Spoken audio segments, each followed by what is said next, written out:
maman m'a envoyé un texto disant « Tu n'es pas une priorité » pendant que je dînais seul, pour fêter ma promotion. 2 heures plus tard, ma cousine a posté « Soirée en famille pour la vraie réussite, la Tesla de mon frère ». J'ai payé l'addition de 1940 €, je suis rentré chez moi, et j'ai annulé le paiement de leur prêt immobilier. J'avais couvert leurs frais pendant 3 ans, alors j'ai scotché un mot « Laissez-le payer, maintenant ». Au matin, j'avais 81 appels en absence, et mon frère pleurait à ma porte. Je suis Maverick, un homme de 35 ans. Et je suis assis là, à 3 heures du matin sur mon canapé, avec un verre de whisky, essayant de digérer le cauchemar absolu que furent ces 72 dernières heures. J'ai besoin de mettre ça par écrit, avant de remettre en question ce que j'ai fait. Parce qu'en ce moment, en regardant mon téléphone exploser de messages de plus en plus désespérés, je me sens sacrément satisfait. Mais revenons en arrière. Loin en arrière. Car cette histoire ne commence pas il y a 3 jours. Elle a débuté il y a environ 30 ans, quand mon frère Devon est né. Et, apparemment, l'univers a décidé que je n'étais que la première partie du spectacle. Je suis l'aîné de 2 enfants. Devon a 3 ans de moins que moi. Et depuis que ce gamin s'est marché, il a été le centre du monde de mes parents. Pas de façon subtile, non plus. Je parle d'une véritable adoration pour l'enfant roi, qui ferait passer des parents hyperprotecteurs pour des gens détendus. Quand j'avais 8 ans, et que Devon en avait 5, j'ai gagné le concours régional d'orthographe. J'avais travaillé d'arrache-pied pendant des mois. J'avais battu 200 autres enfants. Mes parents y ont assisté, uniquement parce qu'ils y étaient obligés. J'étais leur passager pour rentrer de l'école. Le trophée a fini sur une étagère dans ma chambre, où il a pris la poussière. Pas de fête, pas de dîner spécial, juste un bon travail, et retour à la vie normale. 3 mois plus tard, Devon a marqué un but au football pour les petits. Un seul but, sur une saison où son équipe a perdu absolument tous ses matchs. Mes parents lui ont organisé une fête, ont invité tout le quartier, et lui ont acheté un gâteau, avec son nom en glaçage et un petit ballon de foot comestible. Ils ont engagé un photographe, de vraies photos professionnelles de Devon, avec son trophée de participation. La photo principale de cette fête est, encore à ce jour, la pièce maîtresse du profil Facebook de ma mère. C'était juste comme ça. J'ai appris très tôt que, peu importe ce que j'accomplissais, le trophée de participation de Devon serait, d'une manière ou d'une autre, toujours plus important. Le collège n'a pas été mieux. J'ai figuré sur le tableau d'honneur à chaque trimestre, pendant 3 ans d'affilée. Mes parents signaient les certificats, et les rangeaient dans un tiroir. Devon y a figuré une fois. Une seule fois en 3 ans. Et ils l'ont emmené chez Dave & Buster's, en lui permettant d'inviter 4 amis. Je me souviens être assis à cette table, regardant Devon et ses copains jouer aux jeux d'arcade, avec les 200 € de jetons que mes parents avaient achetés.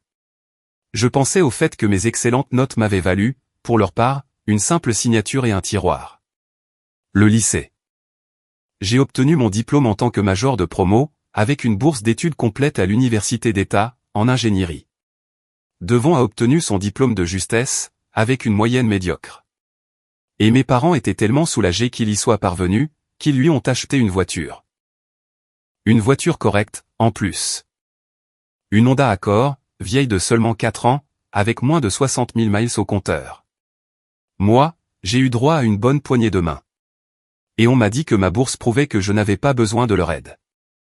J'ai conduit le vieux monospace de ma mère pour aller à la fac, pendant mes 2 premières années, jusqu'à ce que je puisse me payer ma propre épave. L'université, c'était encore la même histoire. J'avais 2 emplois. L'un au service d'assistance informatique du campus, l'autre en faisant des gardes le week-end dans un entrepôt. Tout cela, en maintenant une moyenne de 3,9, dans l'une des filières les plus difficiles. J'étais constamment épuisé. Je vivais de nouilles instantanées, de sandwichs au beurre de cacahuètes, et d'un petit plaisir occasionnel chez Taco Bell. Mais j'étais déterminé à obtenir mon diplôme sans dette, grâce à cette bourse. Devon est allé dans un collège communautaire, aux frais de mes parents. Ils ont payé ses frais de scolarité, ses livres, et lui ont donné une allocation mensuelle pour ses dépenses. Il a changé de filière 4 fois en 6 ans. Il a commencé par le commerce, et passé à la communication, puis au design graphique, pour finalement se contenter d'études générales. Il a mis 6 ans pour terminer un diplôme de 2 ans. Et quand il a finalement traversé cette scène pour recevoir son diplôme, ma mère a pleuré, comme s'il venait de guérir le cancer. Ils lui ont organisé une autre fête, ont invité tout le monde, avec un gâteau qui disait « Nous avons toujours cru en toi ». J'ai obtenu mon diplôme d'ingénieur en 4 ans. Avec la mention magna cum laude. Mes parents n'ont pas assisté à la cérémonie, parce que Devon avait un tournoi de basket amateur très important, ce même week-end. Il a ciré le banc pendant tout le match, et son équipe a perdu de 40 points. Après l'université, j'ai décroché un emploi dans une entreprise technologique de taille moyenne, en tant qu'architecte de système. Le salaire était correct, 68 000 € pour commencer, ce qui était plutôt bien pour 2012. Je vivais dans un studio qui coûtait 950 € par mois, je conduisais une Corolla de 1998, qui brûlait 1 litre d'huile toutes les 2 semaines, et je mangeais beaucoup de pâtes. Mais j'épargnais toujours. Je mettais de côté 20% de chaque salaire, car je savais que personne ne viendrait me sauver si les choses tournaient mal. Devon est retourné vivre chez mes parents. Il travaillait sporadiquement, principalement dans des emplois de vente au détail, qu'il quittait au bout de quelques mois. Soit parce que le manager ne le respectait pas, soit parce que ce n'était pas aligné avec ses objectifs. Il a travaillé chez Best Buy pendant 4 mois, chez Target pendant 3, et dans une start-up qui a fait faillite après 6 semaines. Mes parents ne lui ont jamais fait payer de loyer. Il payait son assurance auto, 180 € par mois, car il avait déjà eu 2 accidents. Il payait sa facture de téléphone, achetait ses courses. En gros, il finançait son existence entière, le temps qu'il trouve sa voie. Quand il a bousillé la Honda qu'il lui avait achetée, c'était de sa faute, il regardait Instagram en conduisant, et a embouti quelqu'un à un feu rouge, ils se sont portés garant pour une nouvelle voiture. Une Nissan Altima, financée à 6,5% d'intérêt, parce que le crédit de Devon était déjà ruiné. J'ai acheté mon premier appartement en 2015. Un petit 2 pièces, dans un quartier convenable, mais qui nécessitait des travaux. J'ai passé 6 mois à le rénover moi-même, avec des tutoriels YouTube et de l'huile de coude.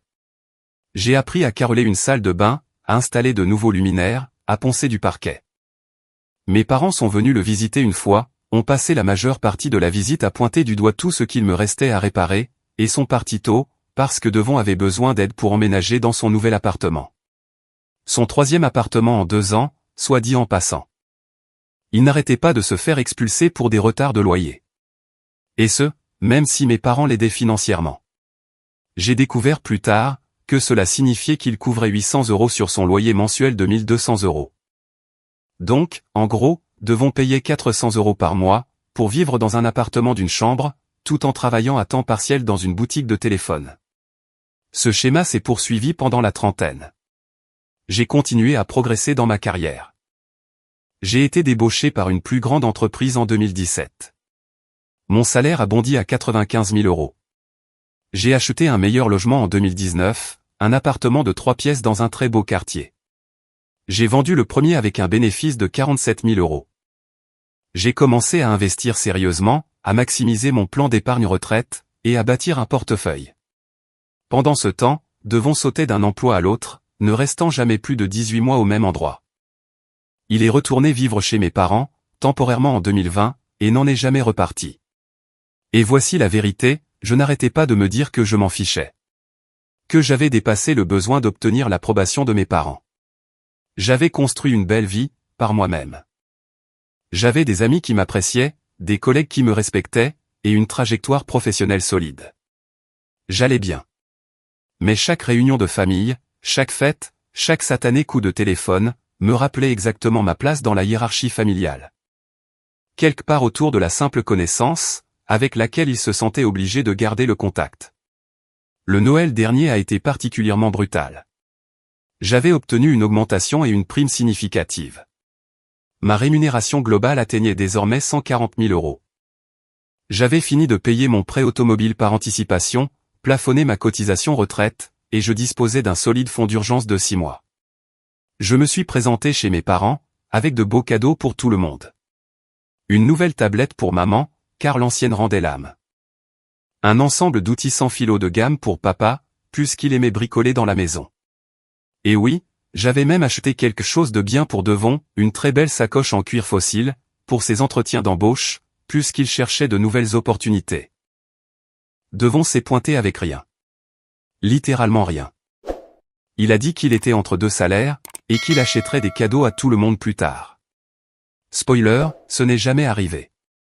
Mais toute la soirée a tourné autour des efforts que Devon déployait pour trouver le poste idéal. Sur ses compétences impressionnantes en entretien, et sur le fait qu'il avait juste besoin de la bonne opportunité, pour montrer ses talents. J'ai mentionné mon augmentation exactement une fois, en passant, quand papa m'a demandé comment se passait le travail. Oh, j'ai eu une belle augmentation cette année. Les choses vont bien. Oh, c'est bien, a-t-il dit. Puis, il s'est immédiatement tourné vers Devon. Et, tu as eu des nouvelles pour ce poste en marketing auquel tu as postulé la semaine dernière. Et voilà. Mon augmentation de 30 000 € a eu droit à 3 mots, avant de retourner au Devon Show. Mais j'ai ravalé ma fierté, encore une fois. Parce que c'est ce que je faisais. J'étais présent. Je participais.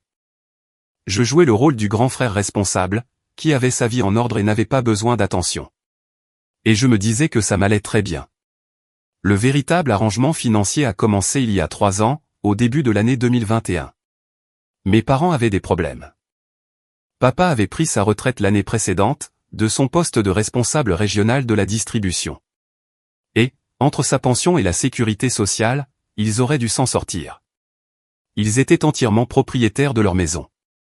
Une belle maison de 3 chambres dans une banlieue correcte, achetée en 1995 pour 180 000 €, et valant probablement 400 000 € aujourd'hui. Ils auraient dû s'en sortir. Sauf que papa m'a appelé un soir, en février 2021. La voix tendue par un stress que j'avais rarement entendu chez lui. Il m'a expliqué qu'ils avaient 3 mois de retard sur leurs impôts fonciers, et qu'ils recevaient des lettres de menace du comté. Près de 8 000 € dus, avec des pénalités et des intérêts qui s'accumulaient chaque jour. Il faisait face à un privilège fiscal, ce qui pouvait à terme conduire le comté à saisir la maison. J'y suis allé le lendemain, et je me suis assis à la table de leur cuisine, avec leurs finances étalées devant moi. C'était moche. Il s'avère qu'ils avaient refinancé la maison en 2018, pour rembourser des dettes de carte de crédit. Sauf qu'ils avaient emprunté bien plus que la dette initiale. Ils avaient retiré 85 000 € au total, grâce à ce refinancement. Les dettes de carte de crédit qu'ils avaient soldées, représentaient environ 30 000 € sur 4 cartes. Le reste, 55 000 €, s'était en quelque sorte évaporé sur 3 ans. Et ils étaient incapables de me dire où. Je pouvais deviner. Devon avait emprunté 2 500 €, pour sa caution et son premier mois de loyer, pour cet appartement en 2019. Il avait eu besoin de 1 800 € pour réparer sa voiture, après avoir ignoré le voyant moteur, jusqu'à ce que sa transmission lâche. Il y avait eu les 3 200 € pour son idée d'entreprise, une sorte de truc de compléments alimentaires style Amway, qui a duré 2 mois. De plus, maman avait développé une sérieuse addiction au téléachat, que papa n'avait pas le courage de confronter. Des boîtes arrivaient toutes les semaines. Des gadgets de cuisine, des objets de décoration, des bijoux, des fournitures de bricolage qu'elle n'utilisait jamais. Leur nouveau prêt immobilier, suite au refinancement de 2018, s'élevait à 1 575 € par mois, sur une durée de 20 ans. En plus de cela, ils avaient le crédit de la voiture de maman, 480 € par mois, parce qu'elle avait insisté pour avoir un modèle plus récent en 2019. Plus les charges courantes, allant de 350 à 400 € par mois, les assurances, les impôts fonciers qu'ils avaient laissés traîner, et le coût de la vie habituelle. La pension de papa couvrait la majeure partie, mais pas la totalité. Et Devon, vivant gratuitement chez eux à 32 ans, ne contribuait absolument à rien. Il laissait les choses se dégrader depuis des mois. Les impôts fonciers n'étaient pas payés, parce qu'ils ne pouvaient pas couvrir à la fois cela, et le prêt immobilier. Ils avaient 2 mensualités de retard sur le SUV, sur le point de recevoir un avis de saisie. Leur compte épargne affichait 347 €. Ils se noyaient, et ils avaient eu trop honte d'en parler à quiconque, jusqu'à ce que le comté envoie ce dernier avertissement, concernant la saisie fiscale. J'aurais dû les laisser se débrouiller. J'aurais dû leur dire de vendre la maison, de prendre plus petit, d'obliger Devon à prendre son propre appartement et à contribuer. C'est ce qui aurait été sain, et respectueux des limites. C'est ce que mon psy m'aurait dit, si j'en avais consulté un. Mais c'étaient mes parents. Et malgré tout, malgré des décennies à être le second choix, je ne voulais pas les voir perdre leur maison. Je ne voulais pas que ma mère, qui avait vécu dans cette maison pendant 26 ans, doivent faire ses cartons et déménager, à cause de leurs mauvaises décisions financières. Alors, je leur ai fait une offre. Je paierai leur prêt immobilier chaque mois, la totalité des 1575 €. De plus, je réglerai immédiatement les impôts en retard. En échange, ils devraient commencer à mieux gérer leurs autres factures. Réduire les dépenses.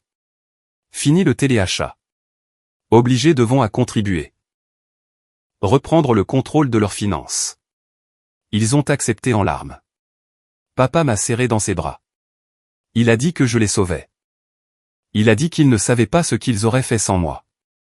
Maman a pleuré, et a dit qu'elle avait tellement honte d'avoir laissé les choses empirer à ce point, mais que j'étais un ange de les aider. Je leur ai fait un chèque de 8 000 € sur le champ, pour les impôts. Ensuite, j'ai mis en place des paiements automatiques, depuis mon compte vers leur société de crédit. 1575 € chaque mois, pendant 36 mois consécutifs.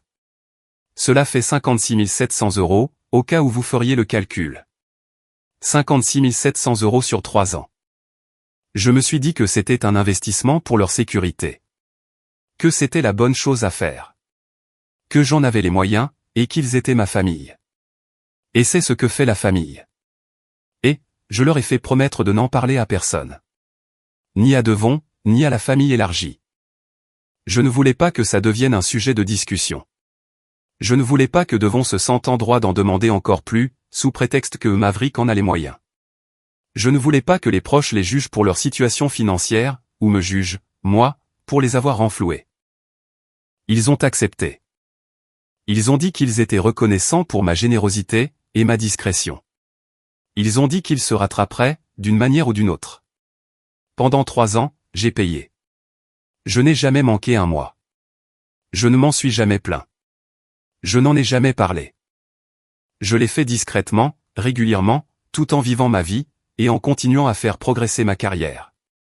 Et pendant 3 ans, à chaque réunion de famille, à chaque fête, à chaque coup de téléphone, j'ai continué à être une pensée après coup. Tandis que Devon, lui, restait le centre de l'attention, bien qu'il ne contribuât absolument à rien. Le mois dernier, j'ai été promu architecte système senior, avec un nouveau titre prestigieux, et une augmentation de salaire à 165 000 € de base, plus un potentiel de bonus de 20%. C'était une étape majeure, le genre de promotion qui prend généralement 15 ans de carrière à obtenir. Et je l'ai eu à 35 ans. Je gérais des projets de plus en plus complexes, je dirigeais des équipes de 12 ingénieurs, et j'étais courtisé par des concurrents, tous les trimestres. Cette promotion me plaçait parmi les 5% des revenus les plus élevés de ma tranche d'âge, dans ma ville. J'étais sacrément fier. Pour la première fois depuis des années, je voulais célébrer cela avec ma famille. Je voulais qu'ils reconnaissent que j'avais travaillé d'arrache-pied, et que j'avais accompli quelque chose d'important. J'ai appelé ma mère le jour où j'ai appris la nouvelle, en marchant vers ma voiture dans le parking. J'étais encore sur un petit nuage, après la réunion où il me l'avait annoncé. Et, maman. J'ai eu de très bonnes nouvelles aujourd'hui. J'ai été promu architecte système senior. C'est vraiment important pour moi. Oh, c'est merveilleux, chérie, a-t-elle dit, distraite.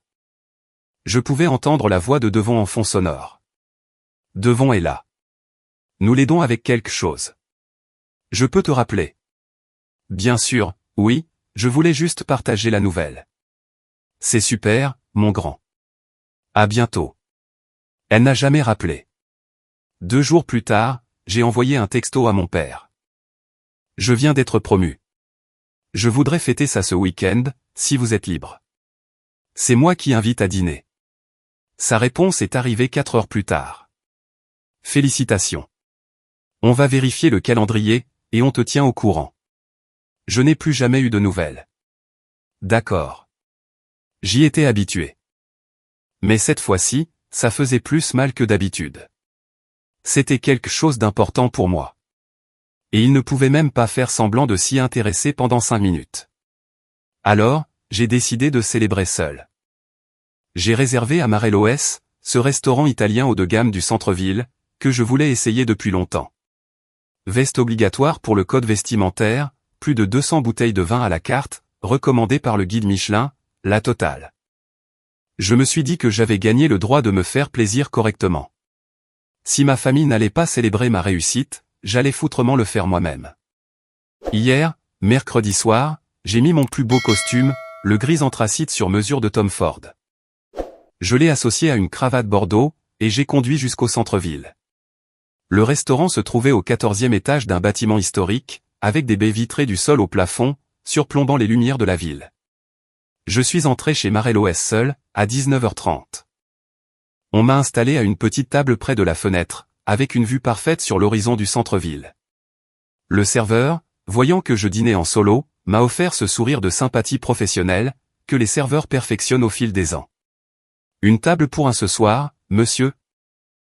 Juste moi, ai-je confirmé, sans en avoir honte. Je célèbre une promotion. Félicitations, monsieur, a-t-il dit chaleureusement. Et cela m'a semblé plus sincère, que tout ce que ma famille avait pu m'offrir. Puis-je vous suggérer de commencer par notre Prosecco? Nous avons une belle bouteille de la région de la Vénétie. J'ai accepté, et j'ai passé commande dans les règles de l'art. Le risotto à la courge musquée et à la sauge pour commencer. Ensuite, l'entrecôte maturée de 1,3 kg, parfaitement persillée, cuite saignante. Des choux de Bruxelles rôtis à la pancetta. Une bouteille de vin, qui coûtait plus cher que mon budget course de la semaine. Un Barolo, que le sommelier m'avait recommandé. Je me faisais plaisir, parce que personne d'autre n'allait reconnaître ce que j'avais accompli. La nourriture était incroyable.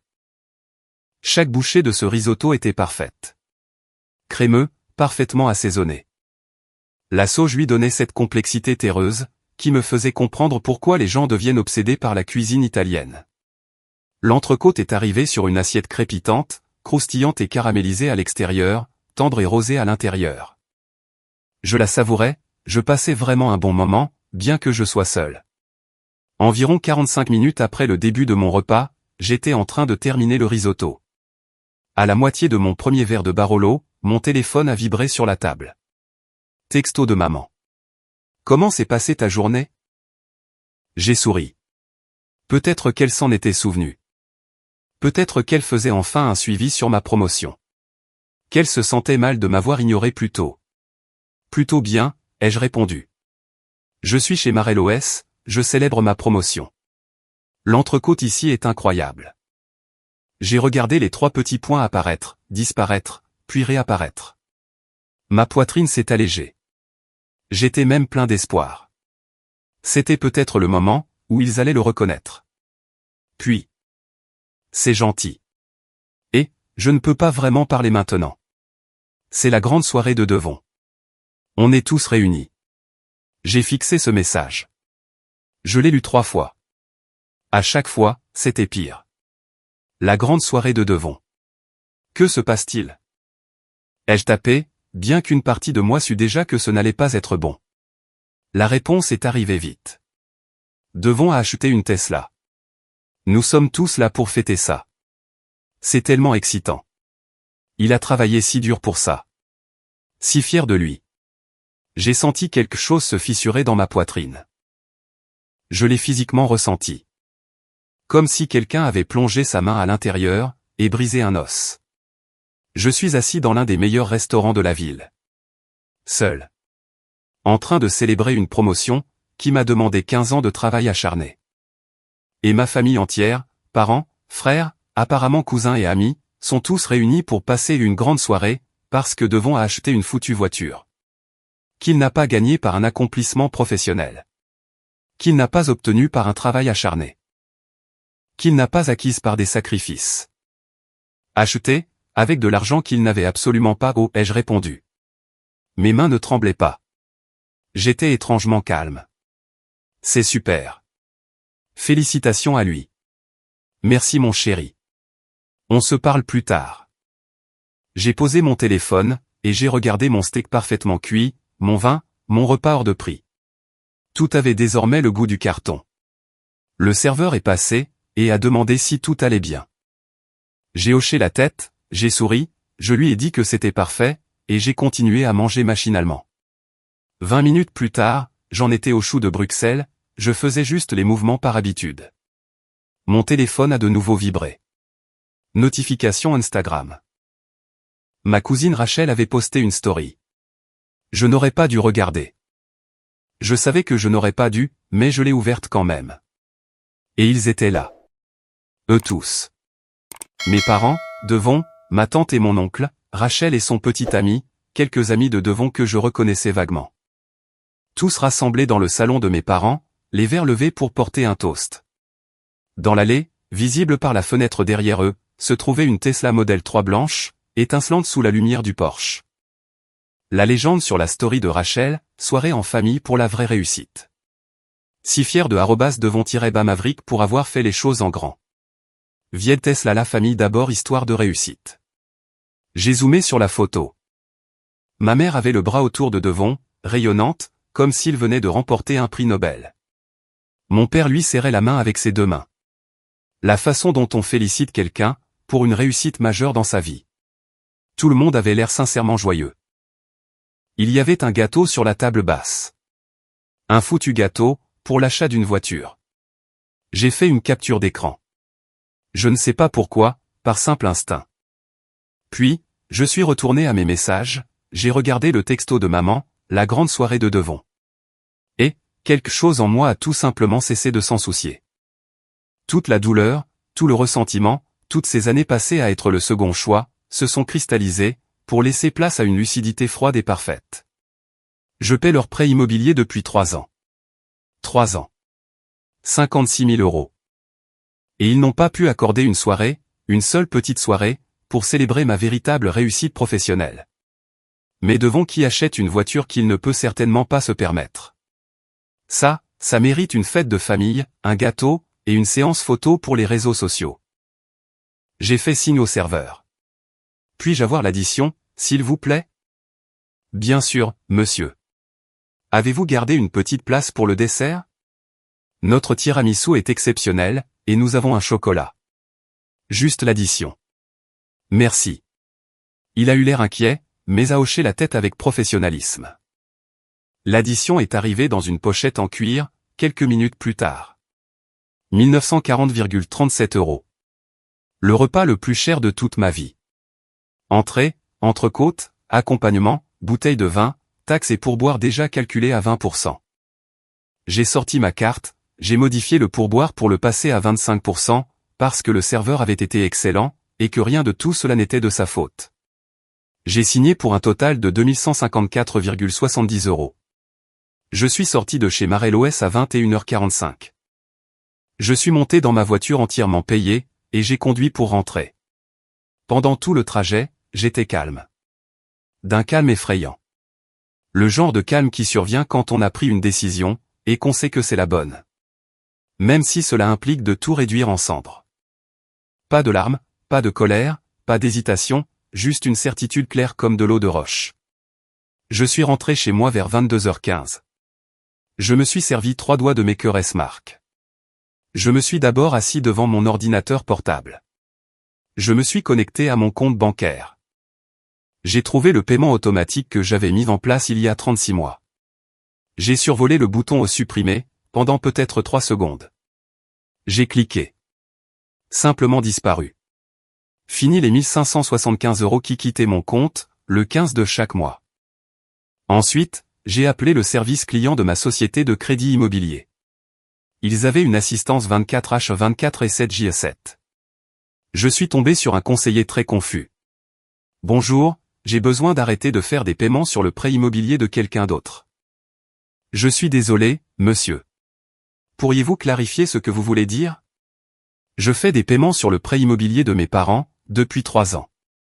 Je ne suis pas sur le contrat de prêt, mais je suis répertorié comme personne autorisée à effectuer des paiements.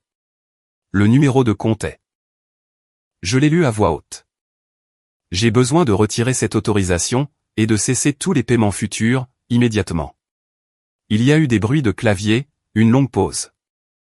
Monsieur, je vois que vous avez effectué des paiements depuis votre compte se terminant par 4783. Vous souhaitez arrêter ces paiements immédiatement, dès ce soir, si possible. Et j'ai besoin d'une confirmation écrite. Cela prendra effet sur le prochain cycle de facturation. Le paiement actuellement prévu pour le 15 ne sera pas traité. Vous recevrez une confirmation par email dans les 24 heures. Parfait. Merci. J'ai raccroché. J'ai pris une autre gorgée de whisky. La brûlure a fait du bien. Puis, j'ai ouvert un document Word, j'ai tapé pendant environ 10 minutes, et je l'ai imprimé sur du papier normal. Rien d'extravagant, juste les faits. En police calibri taille 12, sur du papier d'imprimante blanc standard. Le mot disait, maman et papa, avec effet immédiat, je ne paie plus votre prêt immobilier. Au cours des 36 derniers mois, j'ai payé 1575 € chaque mois, soit un total de 56 700 €, plus les 8 000 € d'arriérés d'impôts que j'ai réglés en février 2021. Cela fait 64 700 €. Que j'ai discrètement versé, pour que vous gardiez votre maison. Je l'ai fait, parce que je ne voulais pas vous voir perdre votre foyer. Je n'ai rien demandé en retour, si ce n'est un peu de responsabilité financière élémentaire de votre part. Ce soir, pendant que j'étais assis seul dans un restaurant, à célébrer une promotion de carrière majeure, une promotion qui représente 15 ans de travail acharné, vous avez organisé une fête pour Devon, parce qu'il a acheté une voiture. Quand je vous ai parlé de ma promotion, vous n'avez même pas pu faire semblant de vous en soucier. Vous n'avez pas pu accorder 5 minutes de votre temps. Mais Devon qui achète une Tesla, ça, c'est une grande soirée. Une soirée qui justifie de réunir toute la famille, de préparer un gâteau. Et de publier des photos sur les réseaux sociaux. J'en ai fini d'être invisible. J'en ai fini de financer un foyer, qui me traite comme une arrière-pensée. J'en ai fini d'être apprécié. Uniquement pour ma capacité à résoudre vos problèmes financiers. Le paiement du prêt est dû le 15. C'est dans 12 jours. Il va falloir que vous trouviez comment couvrir ces 1575 €. Peut-être pourriez-vous demander à Devon de contribuer. Puisqu'il a les moyens de s'acheter une Tesla. Il peut sûrement vous aider à payer la maison dans laquelle il vit, gratuitement, depuis 5 ans. Ne me contactez pas. J'ai besoin de prendre mes distances avec tout ça. Et je ne sais pas quand, ou si je serai prêt un jour. À vous parler à nouveau. Maverick. Je l'ai relu 3 fois. Je n'ai rien changé. C'était parfait, clair, factuel, pas trop émotionnel, juste la vérité. J'ai repris la route, jusqu'à la maison de mes parents, à environ 15 minutes de là. Il était presque minuit, à ce moment-là. Toutes les voitures étaient parties, à l'exception du pick-up de mon père dans l'allée. La Tesla était garée juste à côté, étincelante de blancheur sous le réverbère, comme un symbole de tout ce qui clochait, dans la dynamique de ma famille. Je me suis garé derrière elle. J'ai marché jusqu'à la porte d'entrée avec le mot à la main, et je l'ai scotché exactement à hauteur des yeux, avec 3 morceaux de ruban adhésif. Je me suis assuré qu'il tenait bien. Je me suis assuré que ce serait la première chose que n'importe qui verrait, en ouvrant cette porte. Ensuite, je suis monté dans ma voiture, et je suis rentré chez moi. Je n'ai pas regardé en arrière. J'ai mis mon téléphone sur ne pas déranger. Je me suis servi un autre whisky. Je me suis assis dans mon salon, dans l'obscurité. Les lumières éteintes. Juste moi, et la lueur de la ville à travers mes fenêtres. Et j'ai attendu. Le premier appel est arrivé à 6h47. Mon téléphone était toujours sur ne pas déranger, mais je pouvais voir les notifications s'accumuler, sur mon écran de verrouillage. Papa. Maman. Papa encore. Maman. Devon. Maman. Papa. Numéro inconnu, probablement Devon utilisant le téléphone de quelqu'un d'autre. À 8h du matin, j'avais 23 appels manqués. À midi, 56. Hier soir, à 20h, soit 20h après avoir posté le mot, j'avais 81 appels manqués, 127 SMS, 14 messages vocaux, et 6 emails. Je n'ai vérifié aucun d'entre eux. Pas encore. Jusqu'à hier soir. Vers 22h, quelqu'un a commencé à frapper à ma porte. Assez fort pour que mon voisin l'entende probablement à travers les murs. J'ai regardé par le Judas. C'était Devon. Il avait l'air d'une véritable épave. Les yeux rouges et gonflés, un sweat à capuche jeté sur des vêtements froissés, on aurait dit qu'il avait dormi avec. Il ne s'était clairement pas douché. Il pleurait. Il pleurait pour de vrai, les épaules tremblantes, la morve coulant sur son visage. Maverick, a-t-il encore frappé? Maverick, s'il te plaît. Je sais que tu es là. Ta voiture est là. S'il te plaît, ouvre. Je suis resté là, silencieux, à l'observer par le Judas. Je suis désolé. D'accord. Je suis tellement désolé. Je ne savais pas. Je jure que je ne savais pas que tu payais leur prêt. Si j'avais su. Il s'est effondré, pleurant encore plus fort. Il a glissé le long de la porte, jusqu'à s'asseoir sur mon paillasson, le visage enfoui dans ses mains. S'il te plaît, Maverick. Papa panique. Maman n'arrête pas de pleurer. Ils ne peuvent pas payer le prêt sans toi. Je n'en ai pas les moyens, je ne peux pas les aider. La Tesla. Je l'ai prise en leasing.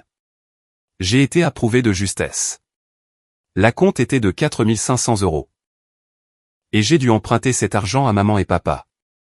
Ma mensualité est de 680 €, et je ne sais même pas comment je vais réussir à la payer. J'ai fermé les yeux, et j'ai pris une grande inspiration. S'il te plaît, tu es mon frère. Nous avons besoin de toi. J'ai besoin de toi. J'ai tout fait foirer. D'accord, on a tous tout fait foirer. Mais s'il te plaît, tu ne peux pas leur faire ça. Ils vont perdre la maison. J'ai ouvert la porte. Juste une fente, assez pour parler à travers l'entrebâillement. La chaîne de sécurité toujours en place. Devon s'est précipité sur ses pieds. Maverick. Rentre chez toi, ai-je dit doucement. Maverick, s'il te plaît, écoute-moi. J'ai dit rentre chez toi. Tu dois quitter ma propriété, avant que j'appelle la police. Mais ils ne peuvent pas. Ils ne peuvent pas payer sans toi. La pension de papa ne suffit pas. Et ils peuvent. Ils ont juste besoin de vendre cette Tesla que tu viens d'acheter. Reprendre ces 4 500 € que tu as dépensés pour la compte. Oh, attends. C'était leur argent, n'est-ce pas? Ils doivent t'obliger à payer un loyer. Ils doivent réduire leurs dépenses, et vivre selon leurs moyens. Comme tout le monde. Je ne peux pas payer de loyer. J'arrive à peine à couvrir le crédit de ma propre voiture. Alors tu n'aurais pas dû prendre une foutue Tesla en leasing, ai-je dit d'un ton plat. Le visage de Devon s'est décomposé. Nous sommes une famille. La famille est là, les uns pour les autres. La famille célèbre les victoires des uns et des autres. La famille ne fait pas de fête pour des voitures de location, tout en ignorant les véritables accomplissements. Tu veux savoir ce qu'est la famille? La famille ne prend pas 64 700 € à quelqu'un. Pour ne jamais le reconnaître. La famille ne traite pas quelqu'un comme un distributeur de billets, qui se pointe occasionnellement pour les fêtes. Je vais arranger ça, a dit Devon avec désespoir. Donne-moi juste une chance. Je vais trouver un meilleur travail. Je te rembourserai chaque centime. Je ne veux pas de ton argent, Devon. Je veux que tu te comportes comme un foutu adulte. Je veux que maman et papa arrêtent de te conforter dans tes erreurs. Mais surtout, je veux que vous me foutiez tous la paix. J'ai commencé à fermer la porte. Attends. Devon a glissé son pied dans l'entrebâillement. Au moins, parle à maman et papa. S'il te plaît. Ils sont détruits. Maman n'a pas arrêté de pleurer depuis hier matin.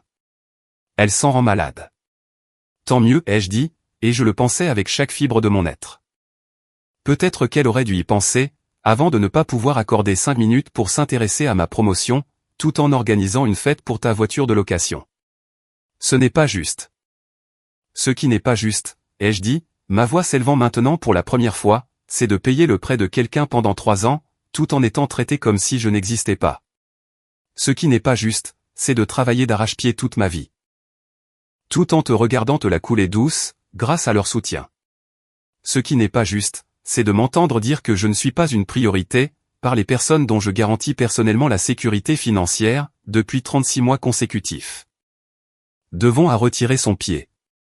Il sanglotait à chaudes larmes, maintenant. Je suis désolé. Je suis tellement désolé. Bonne nuit, Devon. J'ai fermé la porte, je l'ai verrouillée, et je me suis éloigné. Pendant qu'il continuait à frapper et à supplier, pendant encore 5 minutes. Finalement, il est parti. Ce matin, j'ai enfin regardé mes messages. La plupart venaient de mes parents, devenant de plus en plus désespérés au fil des heures. Maman, 6h47 hier, Maverick, s'il te plaît, appelle-moi. Nous devons parler de ce mot. Papa, 7h15, fiston, discutons de ça. Il y a un malentendu. Maman, 7h33, Maverick, tu ne peux pas nous faire ça. Nous sommes tes parents. Papa, 8h02, c'est extrêmement irresponsable. Nous avons une échéance de près dans 12 jours. Rappelle-moi immédiatement. Maman, 8h45, comment peux-tu faire ça à ta propre famille, après tout ce que nous avons fait pour toi? Celui-là m'a fait rire aux éclats. Tout ce qu'ils ont fait pour moi. C'est ça. Papa, 10h30, ta mère est hors d'elle. Ça affecte sa santé. Est-ce vraiment ce que tu veux? Maman, 12h14, nous t'avons donné la vie. Nous t'avons élevé, et c'est comme ça que tu nous remercies? Les textos ont continué d'affluer tout au long de la journée, passant par la culpabilité, la colère, la négociation, encore de la culpabilité, puis un retour à la colère. Hier soir, ils ont changé de tactique. Maman, 18h15, Devon nous a dit qu'il était venu te voir. Il a dit que tu refusais même de lui parler. C'est ton frère, Maverick. Comment peux-tu être aussi cruel? Papa, 19h42, nous allons nous en sortir sans toi.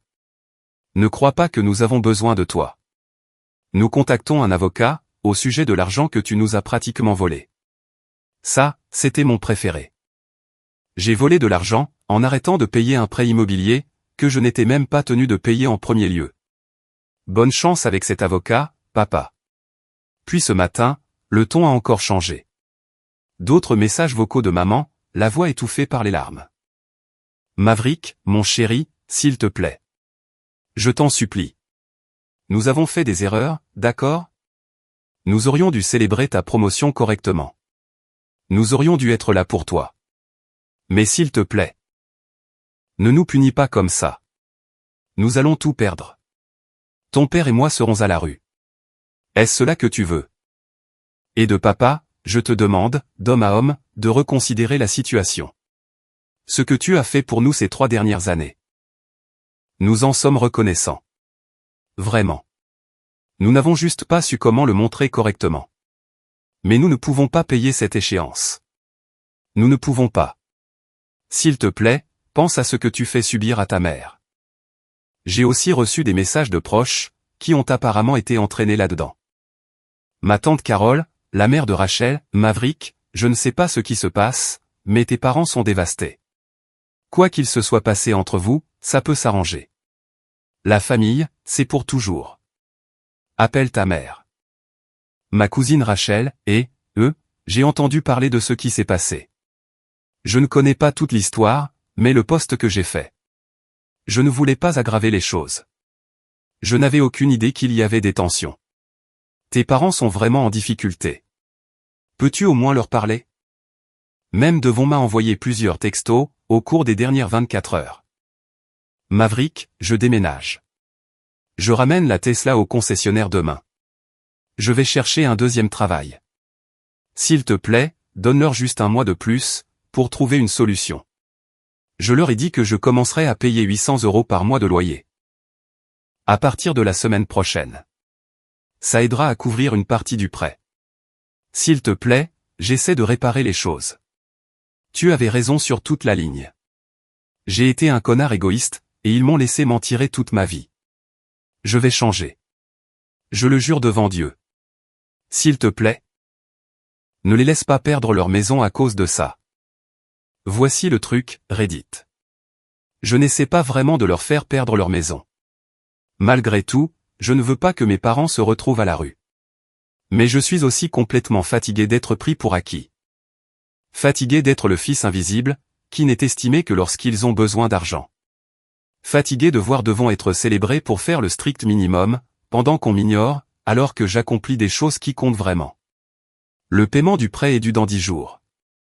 Ils peuvent vendre la Tesla, ou la rendre au concessionnaire. Ils devront probablement payer des pénalités pour la location, mais ça, c'est leur problème.